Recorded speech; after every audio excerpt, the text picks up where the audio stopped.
Hi, everyone, and welcome back to my channel, where I am going to get back to answering a few of the questions that you've sent in. I realize it's maybe my last recording was in June, so some of these questions were from a couple months ago. So I do want to, before I start, I want to kind of address something, a little housekeeping. I'm still getting comments and questions asking why our original group is no longer doing hidden history videos anymore, or why I'm no longer on the Q&As like I used to be. Okay, so this is really the only time I'll be addressing it, and then we'll be done with that, because the information is out there. It's just a matter of doing some looking around. And for those people who have been following what I've been doing and who I've been doing it with and so forth, probably by now already have a pretty good understanding of what's happened, or they choose to not really ask questions about it. But the only video, there is one video that may answer some of the questions if you hadn't seen it, and that was the video that Rex put out with Tracy probably 4 to 5 weeks ago.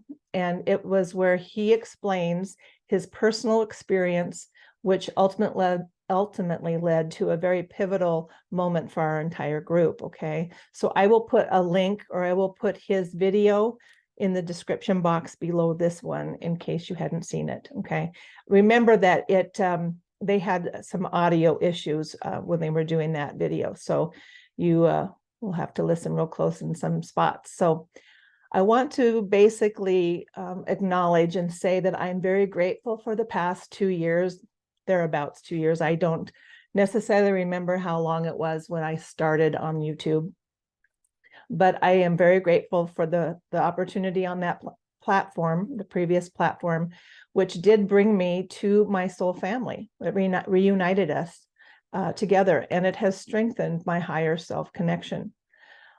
Remember that life is full of change. Okay, so a few months ago, our group of 6 became a group of 5. I'm not lending any energy to accusations or defending the situation. Just know that it happened rather swiftly, a bit of a surprise, but the 5 of us unanimously chose to follow a different path. This experience has allowed me to step back and really tap into my inner standing and to see what resonates for me. Okay, as we all continue this ascension process, our perspectives and our beliefs will change and progress as well. So I encourage everyone to consistently tune into your own knowing, to get your own confirmations, clarity, and discernment that will guide you. Okay, we know more than we think we know. So that would be my hope, and it really has helped me to step back and just reassess some things. Nothing ever lasts forever, and that's the process of learning. That's the lesson that we're in, the school that we came here for. Okay, so thank you for listening, and I'm going to go on to some of these questions and attempt to answer them. Or I actually did answer them, but and so I will be doing some reading just so I don't miss anything. So the first one is from Aya. I believe I'm pronouncing that correctly, Aya. And so she says, I've been going through the awakening for about 10 years now, and during the process, I feel like I've lost my direction. I feel lonely and lost, and just like such a mess, and reached such a point where I feel so tired and don't have the energy to do anything, wondering what really is happening to her, and what, if this was her contract, and so forth. She's also wondering what her purpose in the lifetime is, and her gifts, and so forth. She also says she has been getting through her dreams that God is preparing her for something very big. And she was also told in her dreams that she was shown she'd had some children that she didn't know existed, like somewhere with the government and so forth. And then wondering about relationships for her coming up in the future. So let's go to it. Okay, Aya. What I get in it basically with your your initial part of the question, and being depressed and lost, feeling lost, I see the awakening process that you've been on since 10 years ago has raised your consciousness and vibration so that the ordinary 3D life feels wrong to you. It doesn't resonate with your soul. The distrust, the competition between neighbors, lack of respect, all of it has been wearing you down. You feel lonely and lost because nothing much around you sparks your soul or gives you joy, the joy that you need and expect to get. I see you as an old soul from the angelic realm. So the sixth density. You chose to be here at this time to help humanity in the ascension of building the golden age. Okay. Can't get that up there high enough, I guess. You knew that the 3D Earth was a tough school, but you have had, and at this point you've had enough, and partly why you're really tired. The work it is taking us to move through this process and all the purging of the energies is getting our physical bodies to ascend. It is in itself a drain on you as well. Okay. So what I get for your purpose is that it says you will be instrumental at healing the brokenhearted. That is everyone, adults and children alike, okay? You will be helping them release their emotional trauma and teaching them high vibrational love space activities, renewing their spirits. And as an angelic, you will have many gifts of healing that come back to you, regardless. So we don't have to always know exactly what our job will be going in the future. Just know that you came here for a purpose, and as the need arises, it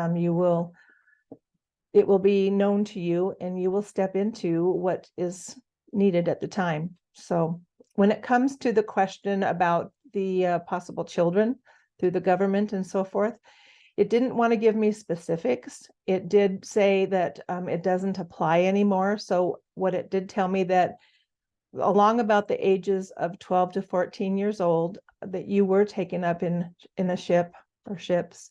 And it was the combination of some of the bad ETs and the nefarious 3-letter agency people who were harvesting some of your eggs. And the reason why it doesn't apply anymore is because there were no survivors. Those experimentations, those children did not, unfortunately, survive. So, and also unfortunate that we have learned of some of the atrocities that have gone on. So I do get that your body did not suffer any damage for future, and that you will be able to have your own children. It says two, most likely, 2 children possibly.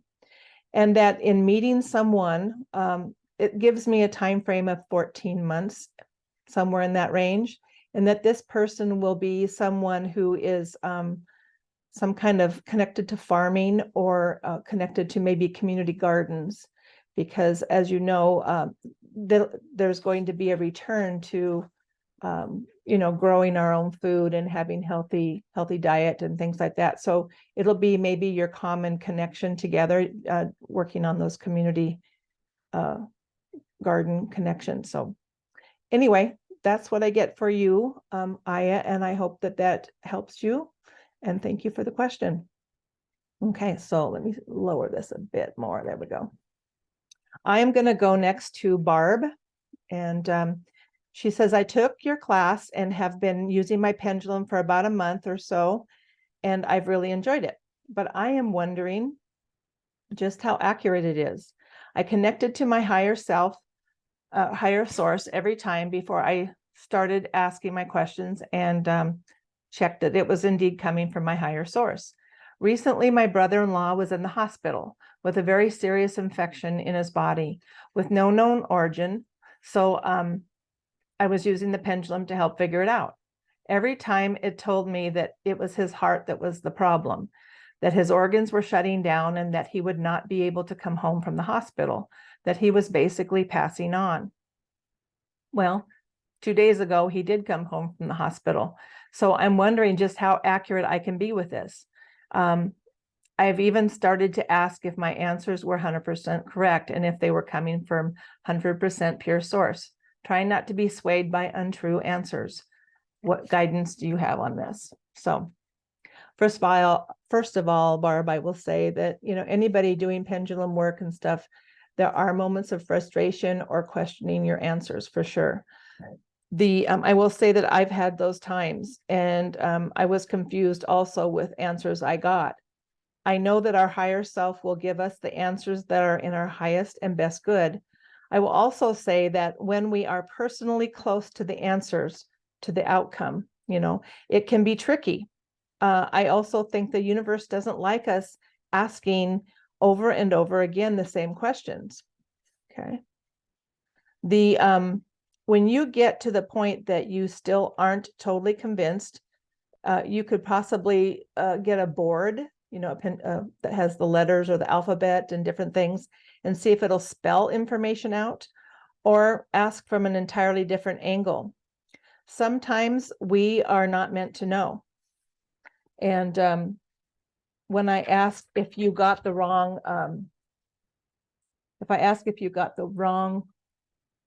answers, it tells me no. Okay, so you did get the right answers. Now, when I kept doing the same thing, answering or trying to figure it out, this will blow your mind. As I was tuning into your question, I asked about your brother's situation. And it told me that your brother-in-law, excuse me, that his soul actually did pass, that he had a walk-in, a higher density being, not an angelic, maybe a ascended master, but a higher density being is in the body now. And that there were some, shall we say, off-world assistance methods given to his body so he could come home. Okay. Now I get that this new being is still deciding if this body, this vessel that it came into, will work long enough for helping humanity the way they're supposed to do. I kind of get that this is also an option to use this avatar only as long as the walk-in needs to do the mission. So I double checked this answer just recently because, of course, you sent this in a while ago. And it says the body is by no means miraculously well. The being is still deciding if it will continue to occupy this vessel. So, but that is what happened. And I was questioning it because I really don't feel like we have had as many walk-ins as we think that as we were told at one time, but it still is a thing. So at this point, I'm not sure what your brother-in-law is doing or how he's doing, but if that's the case, the body still could pass. So then Barb, you ask, same question everyone else wants to know. When will I find my soul family? She feels lonely. Which star families do you see that I'm from? And what will I be doing in the new earth? So basically, I do get, Barb, that you are an old soul with many lifetimes, and you've been very many different types of beings.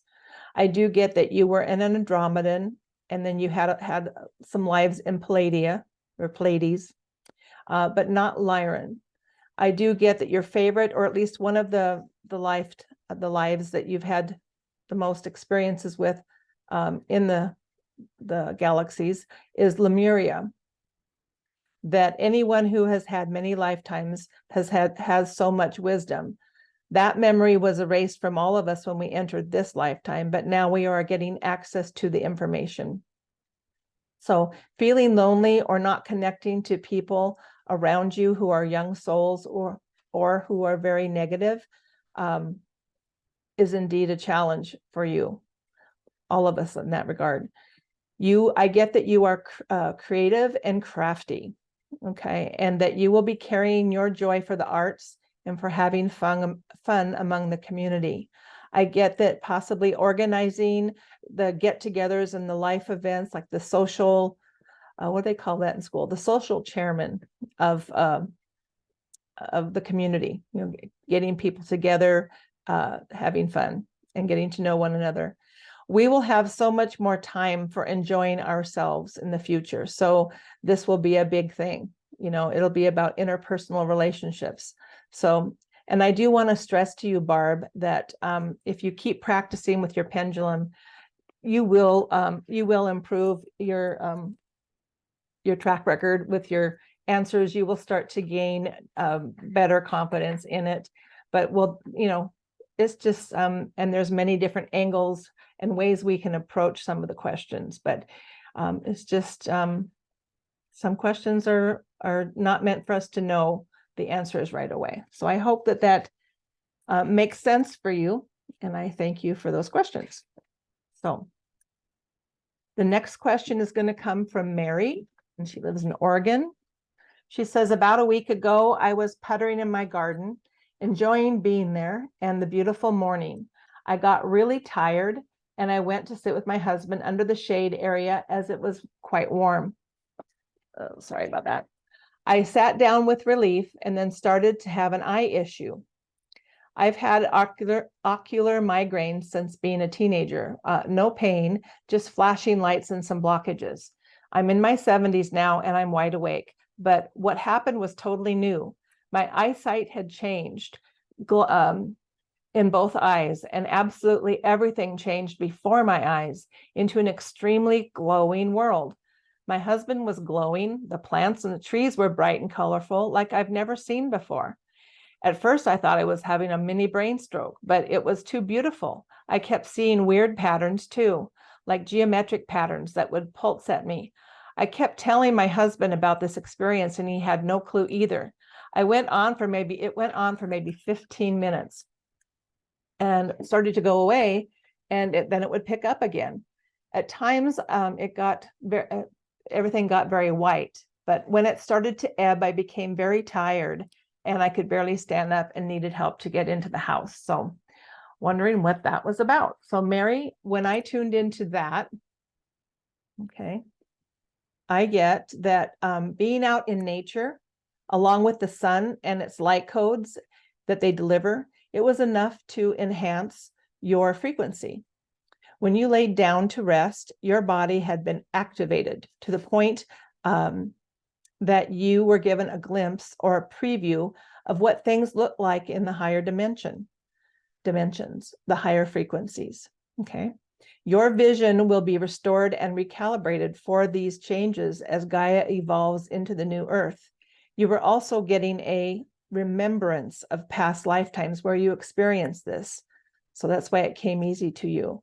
It's another example of how the veil is lifting, and at different levels for each of us, okay, which expands our inner standing and our remembering. So that sounds really cool. And I would say, don't be surprised if this happens again. And if that's the case, the experiences could gradually start lasting longer. Again, just everybody is awakening and moving into their newer frequencies and gifts at different levels, different times. So that's very cool. So thank you, Mary, for that question. I hope that resonated with you. The next questions, and I have a few of them for Laura. Okay. She, and again, she had quite a few different emails that had come even starting in February. So I wanted to make sure I addressed as many as I could. So she says, I would love to ask about something very important to me. There is a guy in a sports club that I go to very often. We both like each other, but both are afraid to make the first step. Whenever he is approaching me, I run away just because I was hurt by men a lot in the past, and I'm afraid to let anyone close to me. But it feels like we are attracted to each other beyond words. He is a good person, or is he a good person, or should I avoid him completely? Okay. Let's see if I get this together. So Laura, what I get there is I understand why you are cautious. Okay, just by your description, though, you have already detected that your heart, your intuition feels a strong magnetic attraction. I get that you have become aware enough from your past experiences to trust your inner knowing on this, and that reaching out with conversation and friendship first would be a safe approach. Look at it as a friendship first and be mindful. If there are any patterns in your behavior or his that come up that are familiar to past experiences that have not been good, you know, you will recognize them. But I get that you have grown to a place where you can trust, and you should trust and choose wisely, and that you can choose wisely and learn to trust. Okay. So in fact, as I was tuning into that, I kind of get that maybe you already, obviously it's been a while since you sent the question. So I kind of get that you already have started that friendship, and that possibly you're still in that friendship. And I hope that that's going well for you. So she also asks, could you please answer that since she was a child, she used to wake up with red marks all over her body. And during these past years, when she wakes up, she has pain in her chest and pain all over her body, and feels extremely exhausted all the time. Even when she sleeps a lot, is there a higher mission involved? So what I have on that one is tuning into the red marks. I get that the red marks on your body when you were a child, that it was from your soul family ETs that were infusing you with growth hormones, or, you know, they were assisting you in your body so that you would grow and thrive. So I'm not really sure if you recall, or if you were told that as a child, maybe you, I don't know if you were sickly or just, you know, had a hard time gaining weight and growing, but that's what it told me. And I did get that it was the Andromedans that were helping you. So why the chest pains and so tired? I get that basically your body is adjusting to the physical changes that arise with upgrades and frequencies, like all of us right now, the changes. And also you are busy in the astral. So at night when you're sleeping, you have a strong sense of, it said righteous fury. You have a strong sense of righteous fury to help the weak souls. And that's homeless, that's the depressed, that's the people who cannot help for themselves, okay? That you help battle the dark entities or the negativity for these souls. So that's kind of cool, the righteous fury. I like that term. So that's pretty cool. Now, you also ask this question about your twin brother. She says, I'd like to know, is my twin brother and his girlfriend, are they involved in the darkness, the word that starts with a C? They both have companies that have the symbolism, if you will. His girlfriend's company logo has a clear sign of a symbol on it that we know is associated with children. I am happy, or I am really concerned, not happy, I'm really concerned because they have a son, and I have a feeling that they might be using him. I hope I am wrong, but I just can't stand being around them. They are very arrogant and seem to only care about money. If they are involved, will something happen to them in the future? Okay. So Laura, what I get with that is that both your brother and his girlfriend, going right, are basically service to self, right, type of people. And yes, it feels like it's more about money and status, making it big in their world, so to speak. When I ask if they are aware of those symbols and some of the strange things that happen in that way, I get that they are somewhat aware, but they do not participate or do not have any direct connection to that. So they turn a blind eye, so to speak. Basically, it's a case of, quote, the end justifies the means, unquote, in a way. So as long as they get to live a comfortable lifestyle, they are fine. I get that their son is safe and has not been harmed in the way that you are thinking, or you're, wondering. There may be some typical issues with a feeling of being like second rate or not getting to spend enough time with his parents, things like that. And aside from possible discipline that could lend to a spanking or something, I believe the boy is doing okay. Okay, so typical life of two very driven social climbing adults. Very common in that world. Okay, just very focused on what they want. The boy is loved and taken care of adequately. So not to worry there. The two adults don't seem high frequency enough at this point to be moving forward in ascension, plus with the service, to self more mentality. But I do believe that there is still time for them to wake up and decide. So, so that's good. We know that things still continue for several years yet. So all is not lost there, but there doesn't seem to be any crimes against humanity type of issues here. So I hope that puts your mind to at ease. Okay. And then you ask one more, let's see.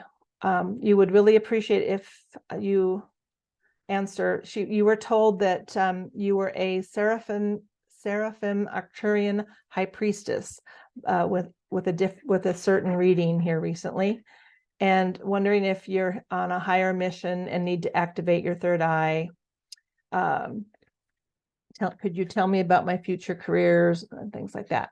So, or how can you activate your third eye? Okay, so I get that, Laura, that you have had thousands of lifetimes and been many different types of beings as well. But yes, the Arcturian high priestess does seem like is correct. Regarding with moving forward, know that any of us here at this time are having the understanding that you do. It is not by accident. The rate at which you or anyone else comes into more of an activation, like the 3D or your third eye and so forth, is such a unique situation, individual situation.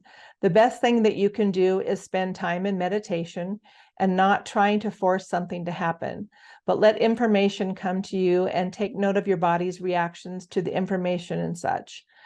Also unplugging a bit. We can get into trouble listening to too many people for advice, and it jumbles our connection to ourselves and causes us anxiety when we compare our journey to others.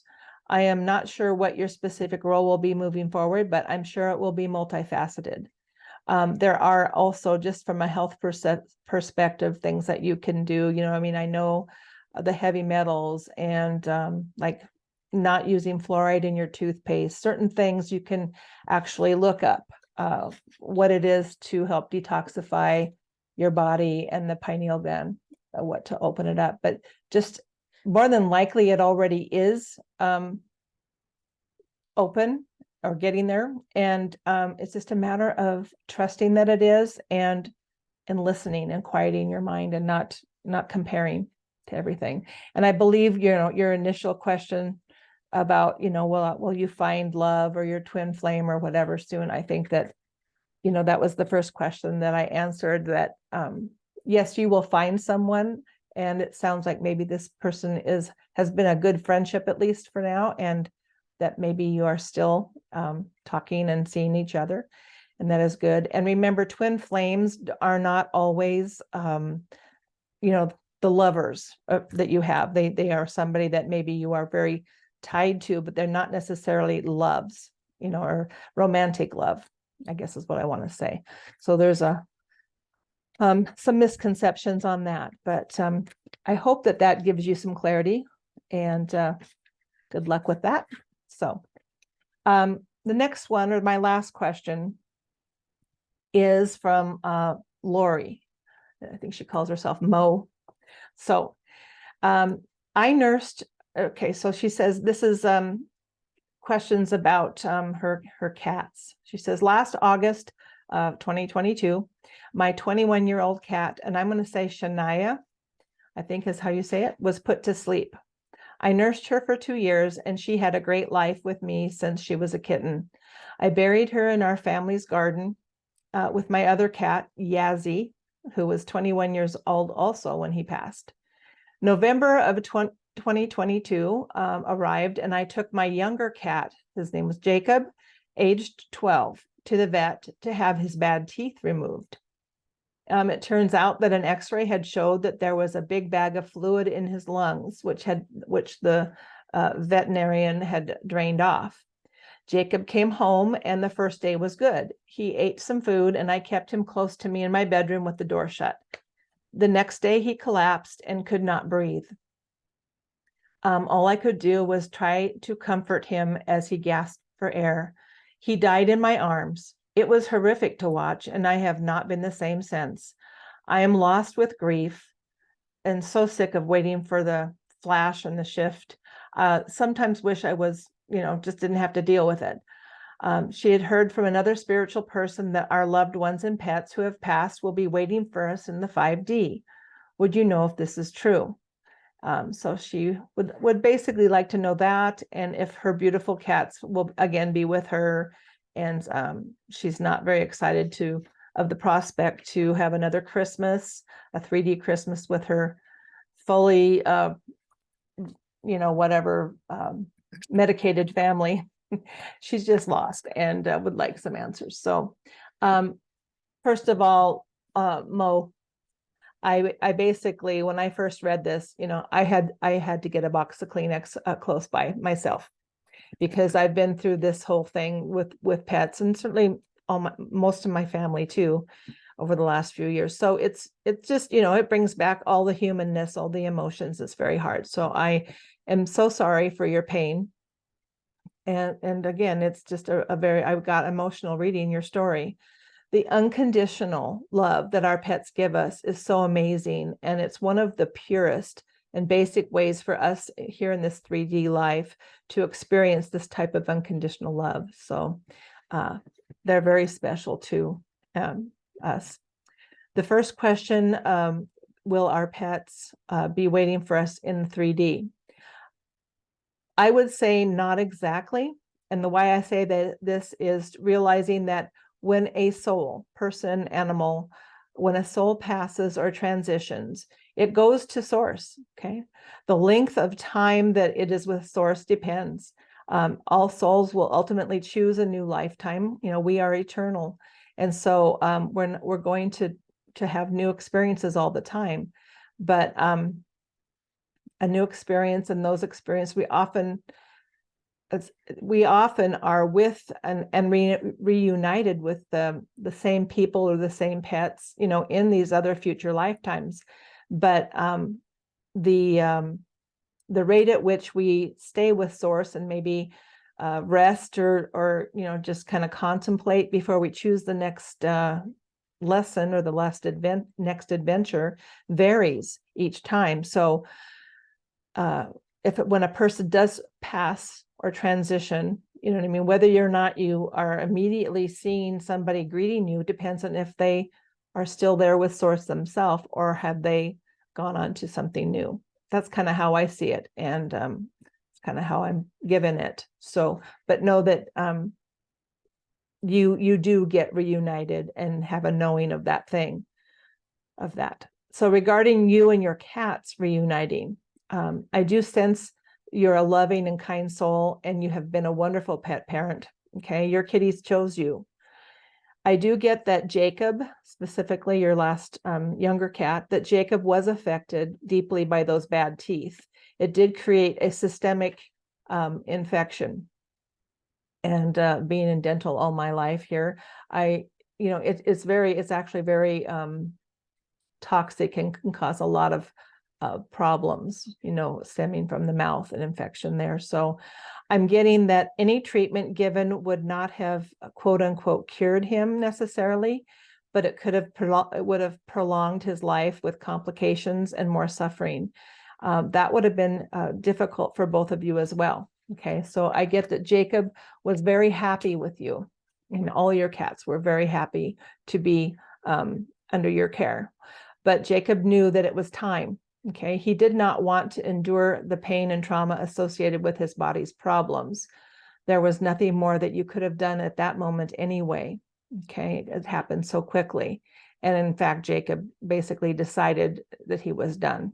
And it was he was very comforted with to be in your arms as he transitioned. He wants you to know that he is healthy, happy, and young again, and wants you to think of him that way with a smile. Just know that that basically he's resting right now, and but he's very happy. I do get that each of these cats, each of the three cats you mentioned, will come back to you.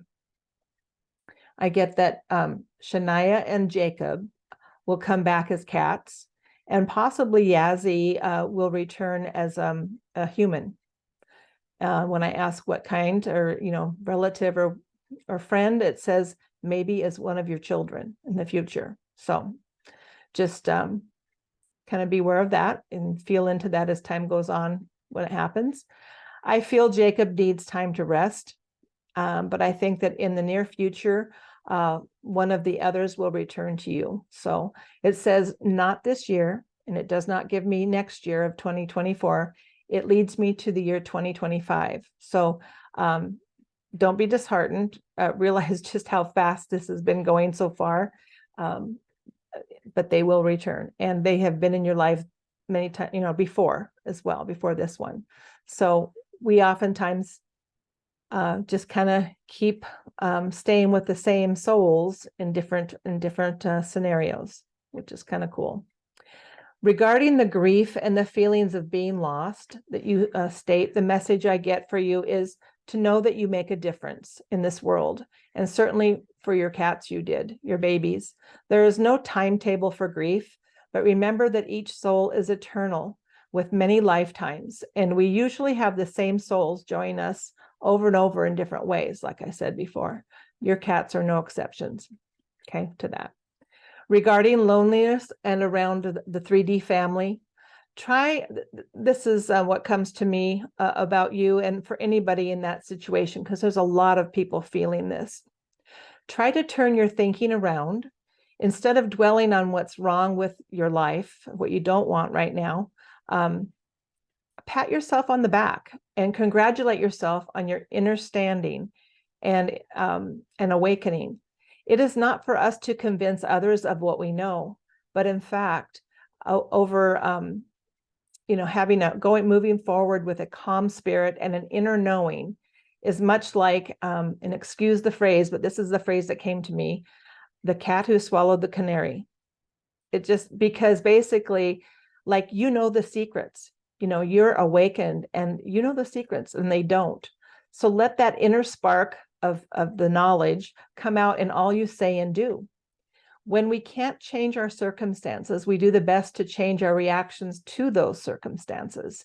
So it can make the difference, because I find that people are more likely to take notice when you walk in your authentic truth. Like you do know the secret, which you do, more than they are. They're not either willing to learn from you, or they're not seeing it themselves. So, but if they see your actions, they will be more likely to follow your lead. So I share your feelings on not being excited to want to go through another Christmas as it has been, but I am going to just view it through new lenses. So I do thank you all for your questions, and in the future, any questions that I would answer would have to come to my own email address, which I will have in the description box too. So it's Jules with the number 4 bestself@gmail.com. And in closing, kind of also with the subject of change and with what's going on in my life now, there's this little reading that I thought was cool. I don't know who wrote it, but it says, a man found a cocoon of a butterfly. One day, a small opening appeared. He sat and watched the butterfly for several hours as it struggled to force its body through the little hole. And then it seemed to stop making any progress. It appeared as if it had gotten as far as it could and could go no farther. And then the man decided he would help the butterfly. So he took a pair of scissors, snipped off the remaining bit of the cocoon. The butterfly then emerged easily, but it had a swollen body and a small shriveled wings. The man continued to watch the butterfly because he expected that any moment the wings would enlarge and expand and be able to support the body, which would contract in time. Neither happened. Okay, the fact that the butterfly spent the rest of its life crawling around with a swollen body and shriveled wings. So it was never able to fly. I don't know if I said all that right. But what the man in his kindness and haste did not understand was that the restricting cocoon and the struggle required for forcing the fluid from the body of the butterfly into the wings so that it would be ready for flight once it achieved its freedom from the cocoon. So, moral of the story, sometimes struggles are exactly what we need in our life. If God or Creator allowed us to go through our life without any obstacles, it would cripple us. We would not be as strong as we could have been. So, and we could never fly. So, we're all just looking at everything with new eyes. And I encourage you all to just be, try to be as positive as you can, going inward. And the future does look bright if we and focus on what you want in your beautiful world. So I thank you for listening and coming to the channel, and I thank you for all your beautiful comments and support. So until next time, have a great day.